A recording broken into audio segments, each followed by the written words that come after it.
ፍጹም በሆነው እግዚአብሔር አባታችን ሰላም እንደምን ዋላችሁ? እንደምን ዋላችሁ? እንደምን አመሻችሁ? ልዑለ ባሕርይ ቅዱስ እግዚአብሔር አምላካችን በሰላምና በጤና በሕይወት ጠብቆ ለዚህ ዕለት 365 ቀናትን አሳልፈን ለዛሬ ደርሰን በዚህ በተቀደሰው አውደ ምሕረትና ጉባኤ መካከል ተገኝተን ይህንን ታላቅ በዓል እንድናከብር ስለፈቀደልንና ስላደረሰን የአባቶቻችን አምላክ ልዑለ ባሕርይ ቅዱስ እግዚአብሔር አምላካችን ስሙ የተመሰገነ ይሁን። እስቲ እግዚአብሔርን አመስግኑልን። ይህ ዕለት ታላቅ የበረከት ዕለት ነው። ጌታችን አምላካችን መድኃኒታችን ኢየሱስ ክርስቶስ በመጀመሪያ ለአዳም ቃል ሲገባለት ከሰማይ ሰማያት ወርዶ ከእናቱ ከቅድስት ድንግል ማርያም ተወልዶ በመልዕልተ መስቀል ላይ ሥጋውን ቆርሶ ደሙን አፍስሶ ከወደቀበት እንደሚያነሳው ከጠፋበት እንደሚፈልገው የተዘጋቸውን ገነትን ከፍቶ እንደሚያስገባው በመጀመሪያ ጊዜ ቃል ገብቶለት ስለነበረ ጊዜው ሲደርስ ሰዓቱ ሳያልፍ ከሰማየ ሰማያት ወርዶ ከድንግል ማርያም ተወልዶ የተናገረው ቃል መሰረት በቀራንዮ አደባባይ ሥጋውን ቆርሶ ደሙን አፍሶ የወደቀውን አዳምን አንስቷል። የጠፋውን አዳምን ፈልጓል። የተዘጋቸውን ገነትን ከፍቶ ወደ ቀደመ ርስቱ ወደ ቀደመ ቦታው እንዲመለስ አድርጎታል። ይህ የሆነው ጌታችን አምላካችን ኢየሱስ ክርስቶስ በቀራንዮ አደባባይ በመስቀል ላይ ባፈሰሰው ደሙና በቆረሰው ሥጋው ነው። ስለዚህ ዛሬ ይህንን በዓል በየዓመቱ የምናከብረው ቢሆንም መስከረም 17 ቀን የምናከብረው ታላቅ አብይ በዓል ብሔራዊ በዓል ነው። ሀገራዊ በዓል ነው። ታላቅ በዓል ነው። ይልቁንም ለእኛ ለክርስቲያኖች እጅግ የተዋበና የደመቀ በዓላችን ነው። እንኳን አደረሳችሁ አደረሰን። ለዚህ ያደረሰን አምላካችን እግዚአብሔርን በድጋሚ አመስግኑልን። ልምታው አይሰማኝም። ድገሙን አመስግኑ። ጊዜ ይሆናል። አሁንም ድገም። ከዚህ ጊዜ በመቀጠል የዕለቱን በዓል በተመለከተ አጠርና መጠን አድርገው የሚያስተምሩን የደብራችን የስብከተ ወንጌል መምሪያ ኃላፊ ክቡር መጋቢ ሐዲስ መምህር ሰሎሞን ጸጋዬ ይሆናሉ። ለእሳቸው የሚናገሩበትን አንደበት ለእኛ ደግሞ የምናስተውልበትን ልቦና አምላካችን እንዲሰጠን እየጠየቅኩኝ መድረኩን ለእሳቸውና ለመንፈስ ቅዱስ እሰጣለሁ። እግዚአብሔር ከሁላችን ጋር ይሁን። ወደ መምህራችን ዋነነሰ ምስለ ክርስቶስ የተሰቀለ ክቡራን ሊቃውንተ ቤተክርስቲያን አባቶቻችን፣ የደብራችን ዋና አስተዳዳሪ እርግጥ በታላቁ አደባባይ በመስቀል አደባባይ ከቅዱስ ፓትርያርኩ ጀምሮ የሚከበረውን የመስቀል በዓል ለማክበር እዛ ስለሄዱ ነው። ክቡር አባታችን መጋቤ ሃይማኖት የማነ ብርሃን ባቆም የሁለቱም አብያተ ክርስቲያናት ዋና አስተዳዳሪ፣ በዚህ ቅዱስ ስፍራ ላይ የተገኛችሁ አባቶች፣ እናቶች፣ ወንድሞችና እህቶች ሕፃናትም ጭምር እንዴት ዋላችሁ? እንዴት ሰነበታችሁ? አምላካችን ልዑል እግዚአብሔር በቸርነቱ ጠብቆ ለዚህ ስላደረሰን ክብርና ምስጋና ለስሙ ይሁን። በሐዘናችንም በደስታችንም አትለየን። እመቤታችን ቅድስት ድንግል ማርያምን ምስጋና ይድረሳት። ቅዱሳን ሁሉ በየዕለቱ የምናከብራቸው ክብርና ምስጋና ይድረሳቸው። እኛስ የተሰቀለውን ክርስቶስን እንሰብካለን። ቅዱስ ጳውሎስ በአንደኛ ቆሮንቶስ ምዕራፍ 1 ቁጥር 23 ላይ የተናገረው ኃይለ ቃል ነው። በዚህ መነሻነት የተወሰነ ደቂቃ ነው የምንቆየው። እንዳያቸውት በየደቂቃው መብራቱ እያስቸገረ ነው የቆየው። አሁን እንደ ጀኔሬተር ነው እየተጠቀምን ያለነውና እንዳይመሽብንም እናንተም ልጆቻችሁን ሕፃናቱን ይዛችሁ ተገኝታችኋልና ደመራው አክብራችሁ ችቦው ተለኩሶ በጊዜ እንድንለያይ አጥር አድርገን ነው የምንማረው። አምላካችን በቸርነቱና በይቅርታው በተለይ የዛሬ ዓመት በእኛ ማህበር ከእኛ ጋር የነበሩ ወገኖቻችን ይህችን ቀን ለማየት አልታደሉ። እኛ እሱ ፈቅዶልን ለዚህ ዕለት ደርሰናልና በተለይም ዕድሜ ለንስሐ ስለሰጠን ክብርና ምስጋና ይድረሰው። እግዚአብሔርን አመስግኑት። አንዳንዶቹ ወጥተው ቀርተዋል፣ ሌሎቹ ደግሞ ያልፈልናል ብለው ስላልጠበቁ ራሳቸውን በተለያየ ነገር ገድለዋል። ሌሎቹም ያልፍልናል ብለው በረሃ ለበረሃ እየተንከራተቱ እንኳን ለሰው ለራሳቸው ሳይቀሩ በረሃ እየበላቸው የሚቀሩ ብዙ ወገኖቻችን አሉ። እኛ ለዚህ የደረስነው በእኛ የጽድቅ ሥራ አይደለም፣ በእኛ ቅድስናም አይደለም። እሱ ቸር ስለሆነ በተለይም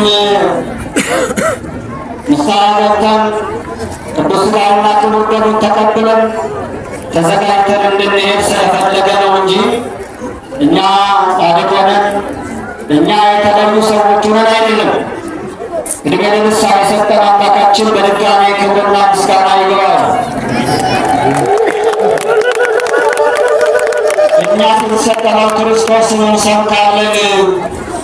ቅዱስ ጳውሎስ ለቆሮንቶስ ምዕመናን ሲጽፍላቸው እኛስ አለ የተሰቀለው ክርስቶስን እንሰብካለን አለ። የዛሬውን በዓል ስናስብ ከሌሎቹ በዓላት በተለየ መልኩ ነው የምናከብረው። መስቀል መሰረት ነው።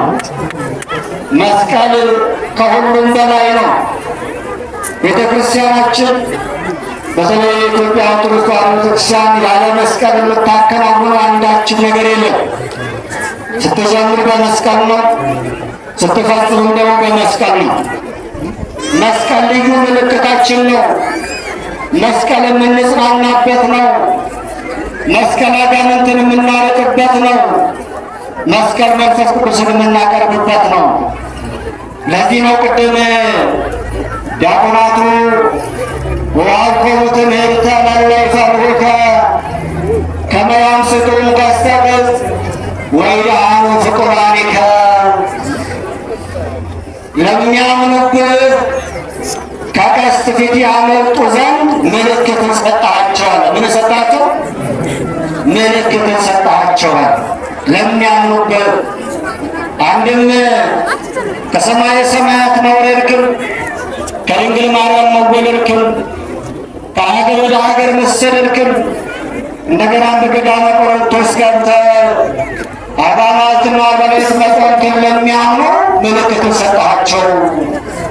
በመስቀል ላይ በዕለተ ዓርብ መሰቀልክን ለሰው ልጅ ፍቅር መሆኑን ለሚያምኑ ምልክትን ሰጣቸው። እመቤታችን ቅድስት ድንግል ማርያም አማላጃችን መሆኗን ለሚያምኑ ምልክትን ሰጣቸው። ጻድቃን ሰማዕታት፣ ሐዋርያት፣ ነቢያት፣ ቅዱሳን ሁሉ በአማላጅነታቸው እንደሚራዱ ለሚያምኑ ምልክትን ሰጣቸዋል። ምን ሰጣቸው? ምልክትን ሰጣቸዋል። ወገኖቼ እኛ መስቀሉን እናከብራለን። እኛ ለመስቀሉ እንሰግዳለን። የሚገባውን ስግደት እንሰግዳለን። መስቀል ኃይላችን ነው። መስቀል በብዙ መንገድ ለእኛ ለክርስቲያኖች የምንመካበት ነው። ዝም ብሎ አይደለም ቅዱስ ዳዊት ለሚያምኑብህ ምልክትን ሰጣቸው ያለው፣ ዝም ብሎ አይደለም። ምክንያቱም እኛ ክርስቲያኖች ግድ ስለሚያስፈልገን ነው። ያለ መስቀል ሌላ ምልክት ስለሌለን ነው። የምጽናናበትም ስለሆነ ነው። ሁሉ ጊዜ በቤተ ክርስቲያናችን ጫፍ ላይ የሚገኘው መስቀል ነው። ከዛም በቤተ መቅደሱ ያለው መስቀል ነው። በቅዱሳን መካናት በየገዳማቱ ያለው መስቀል ነው። ያለ መስቀል የሚከናወን አንዳችም ነገር የለም። በዚህ ምክንያት ነው ተሰብስበን የምናከብረው። ምክንያቱም ጠላታችን ዲያብሎስ የተሸነፈው በመስቀል ነው፣ በሌላ አይደለም። አምላካችን ወደዚህ ዓለም መጥቶ ስራውን ከፈጸመ በኋላ ወይም የተፈጸመ ሁሉ ያለው በመስቀል ነው። በምንድን ነው የሆነችው? በመስቀል ላይ ነው።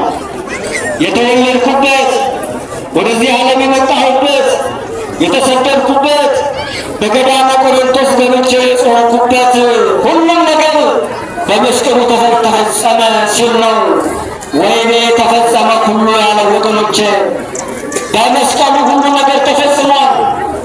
በመስቀሉ ዲያብሎስ ተሸንፏል። በመስቀሉ የራቀው ቀርቧል። በመስቀሉ የሞቱ ተነስተዋል። በመስቀሉ ጨለማ ሁሉ ብርሃን ሆኗል። ደስ ይበላችሁ፣ እግዚአብሔርን አመስግኑ። ይህ መስቀል ታዲያ ለእኛ ነው፣ ለማያምኑ ለሌሎች ለእነሱ ጥቅም የለውም። ምክንያቱም አያምኑበትም። እንደ ሞኝነት ነው የሚያዩት።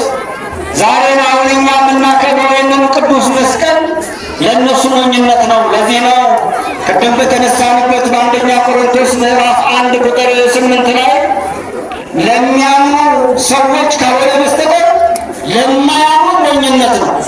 መስቀል ይዘን ስንሄድ ለእነሱ ሞኝነት ነው። ደግሞም አይፈልጉትም፣ አያከብሩትም። መስቀል የያዘን ሁሉ ያሳድዱታል። ለዚህ ነው የመስቀሉ ጠላቶች የሆኑት። መስቀል የያዘ ሰው አይወዱም። በሀገራችንም እያየን ነው። በብዙ መንገድ ስንመለከት መስቀል የያዙ አባቶቻችን ዛሬ ብዙ መከራ ላይ ናቸው ያሉት። በአንገታችን ላይ ያለው መስቀል ያስበረግጋቸዋል፣ ብዙ ነገር ያደርጋሉ። እያዩም ጭምር ነው መከራ የሚያደርሱት ወገኖች። እና መስቀል ለሚያምኑ ሰዎች ነው ሕይወት የሚሆነው። ለኦርቶዶክሳውያን ነው ሕይወት የሚሆነው። በጌታችን በአምላካችንና በመድኃኒታችን በኢየሱስ ክርስቶስ በአምላክነቱ ለሚያምኑ ሰዎች ነው መስቀሉ ኃይል የሚሆነው፣ መስቀሉ መድኃኒት የሚሆነው፣ መስቀሉ ክብር የሚሆነው። ያለበለዚያ አይሆንም እና የመስቀሉን በዓል ስናከብር ዝም ብለን የጀመርነውን አይደለም። እርግጥ ነው መስቀሉ አስቀድሞ የሌላ ምልክት ነበረ፣ የውርደት ምልክት ነበረ፣ የሽፍቶች መሰቀያ ነበረ፣ ለሌሎች የሚሰቀሉበት ነበረ። ነገር ግን ጌታችንና አምላካችን መድኃኒታችን ኢየሱስ ክርስቶስ ከተሰቀለበት በኋላ ኃይል አግኝቷል። ደስ ይበላችሁ፣ እግዚአብሔር አመስግኑ።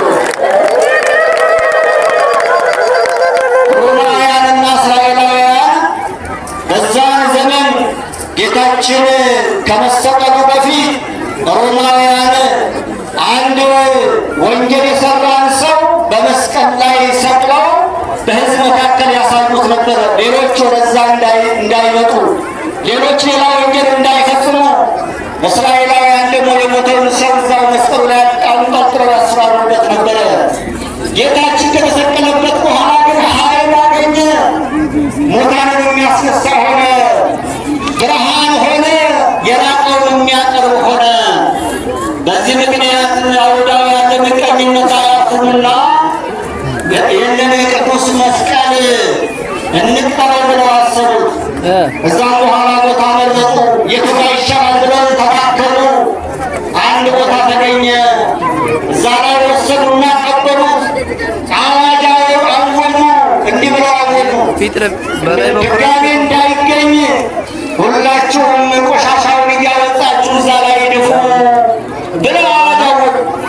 ለብዙ ዘመናት ከ300 ዓመት በላይ እዛ መስቀሉ ላይ ቆሻሻ ሲደፋ የሚችሉትን ነገር ሁሉ ሲያደርጉ ከረሙ። ከዚህ በኋላ አምላካችን እግዚአብሔር አንዲት ሴት አስነሳ። የታላቁ የጻድቁ የቆስጠንጢኖስን እናት አስነሳና ወደዛ እንድትሄድ አደረገ። እርግጥ ነው ብጻትም ገብታ ነበረ። የጌታዬን መስቀል እንዴት ነው የማገኘው? ምንስ ነው የማደርገው? እያለች ትጨነቅ ነበረ። እዛም ሄዳ እዛ ከደረሰች በኋላ የሚነግራት አጣች። ወገኖቼ ምን አጣች? የሚነግራት አጣች። ታሪክ የሚናገር ከሌላ አስቸጋሪ ነው ወገኖቼ። ዛሬ የኢትዮጵያን ታሪክ የሚናገር ከጠፋ አስቸጋሪ ነው። የቤተ ክርስቲያናችን ታሪክ የሚናገር ከጠፋ አስቸጋሪ ነው። የአባቶቻችንን ታሪክ የሚናገር ከጠፋ አስቸጋሪ ነው። ማን ይንገራል? አምላካችን እግዚአብሔር ታሪክ የሚናገር ሰው እንዳይጠፋ በቸርነቱ ይጠብቅልን። ያሉት አባቶቻችንን በዕድሜና በጸጋ ይጠብቅልን። ግራ ገባት። እዛም ስትሄድ አናውቅም ይላል፣ እዛም ስትሄድ እንጃ ይላታል። ያንን ስትጠይቀው እንደዚሁ ይላታል። ከዛ በኋላ አንድ ኪራኮስ የሚባል ሰው አገኘች። ወደ እሱ ጠጋ አለችና አንተ ሰው የጌታዬ መስቀል የት ጋር ነው የተቀበለው? አሳየኝ አለችው። እኔ እንጃ አላት። ምናልባት ግን አላት እዚህ ተራራው ላይ ከነዚህ ከተራሮቹ መካከል አንዱ ላይ ነው እያሉ ሲነግሩ ሰምቻለሁ። እዛ ላይ እንደሆነ ነው የምገምተው አላት። እና ምን ላድርግ አለች። እንግዲህ የምንማ ደግሞ ወደ ካህናቱ ሂጂና ጠይቂ አላት። ወደ ካህናቱ ሄደች። እንዲህ አለቻቸው፣ አረጋዊ አባት እንዲህ ብሎኛል፣ ምን ላድርግ አለቻቸው። እንግዲህ እንዲህ ካለሽማ እግዚአብሔር መርጦሻልና ከሌላም ሀገር ያመጣሽ ለጽድቅ ነውና እንደዚህ አድርጊ፣ ደመራ አስደምሪ፣ ከዛ በደመራ ላይ ደግሞ ዕጣን ጨምሪበት አላት ይላል። ከዛ እዛ ደመራ ላይ ዕጣን ጨምርበት ወሰገደቲ ስብሎ ጎልጎታ ያ ዕጣን ሰማይ ወጥቶ እዛ መስቀሉ ላይ ሰገደ። ደስ ይበላችሁ፣ እግዚአብሔር ይመስገን። ከዛ በኋላ ቁፋሮ ተጀመረ። ቁፋሮ ተጀመረ። እነሆ በጊዜው ተገኘ። ደስ ይበላችሁ፣ እግዚአብሔርን አመስግኑ። ቤተ ክርስቲያናችን መጋቢት 10 ቀን ነው መስቀሉ የተገኘው። ቤተ ክርስቲያናችን ግን የምታከብረው ቁፋሮ በተጀመረበት ቀን ነው። ምክንያቱም በዛ በመጋቢት ወር ብዙ ጊዜ አብይ ጾም ነው የሚውለው። ያኔ ከሚከበር ወደዚህ መጥቶ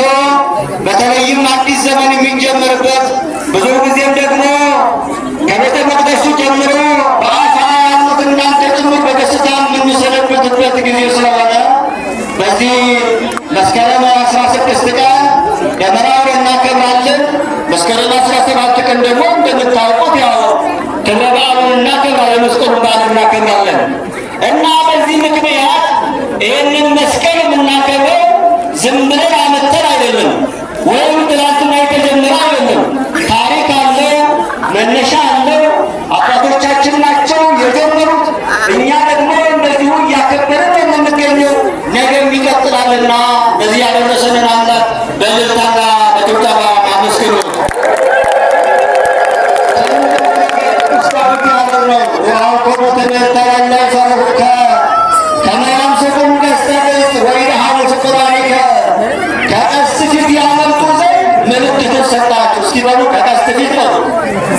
ያመልጡ ዘንድ ምልክት ሰጠሃቸው። ምን ሰጣቸው? እባካቸው የምልክት ደስ ይበላል። እና ክብረናል፣ ተቀድሰናል። ይህንን በዓል ዛሬ አክብረናልና አምላካችን ደግሞ በቸርነቱና በይቅርታ ፈቅዶ በዛሬ ዓመት ደርሰን እንደዚሁ በክብር በበረከት እንድናከብረው በቸርነቱ ያግዘን። ለእመቤታችን ቅድስት ድንግል ማርያም በረከቷ አማላጅነቷ አይለየን። የቅዱስ መስቀሉ ኃይል በረከት ከእኛ ጋር ለዘላለሙ ጸንቶ ይኑር። እንግዲህ ትምህርቱን በዚህ እንደዚህ ይበቃል። ቅዳሙን መግባቱን እንደምታዩ ስለሆነ እዚህ በኋላ ገመራ ግብር እንድንከታተል እዚህ ላይ አበቃለሁ። ወደ ትምህርት መላከ ፀሐይ ቆሞስ አባ ገብረ ማርያም ወስዳቸዋለሁ። እግዚአብሔር ከሁላችሁ ጋር ነው። እሺ ውስጥ አመስግኑ ይላችሁ የመከሩንን የደብራችን ስብከተ ወንጌል ወንጌል ኃላፊ ክቡር መጋቤ ሃይማኖት መምህር ሰሎሞን ጸጋዬ አምላካችን እግዚአብሔር ቃለ ሕይወትን ያሰማልን፣ ቃለ ሕይወትን ያሰማልን፣ በጊዜው በጤና ይጠብቅልን። እንግዲህ ዛሬውን በዓል በተመለከተ አጠር አድርገው በሚገባ አስተምረውናል። ነገም ከነገ ወዲያ የበዓሉን ዓመታት በሚገባ የምንማረው ስለሆነ ስለዚህ ሰዓት እንድንቆጥብ በሰዓት እንድንጠቀም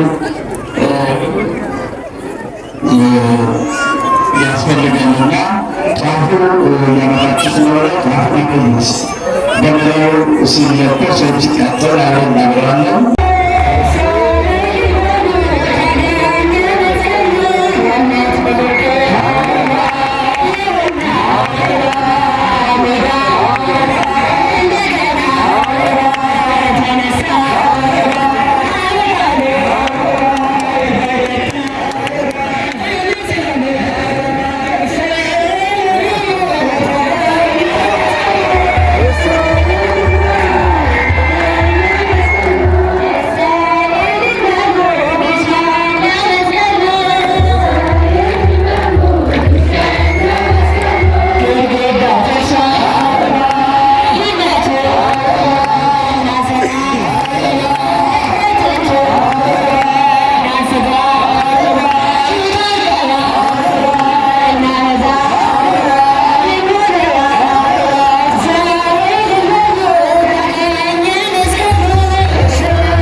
Yeah.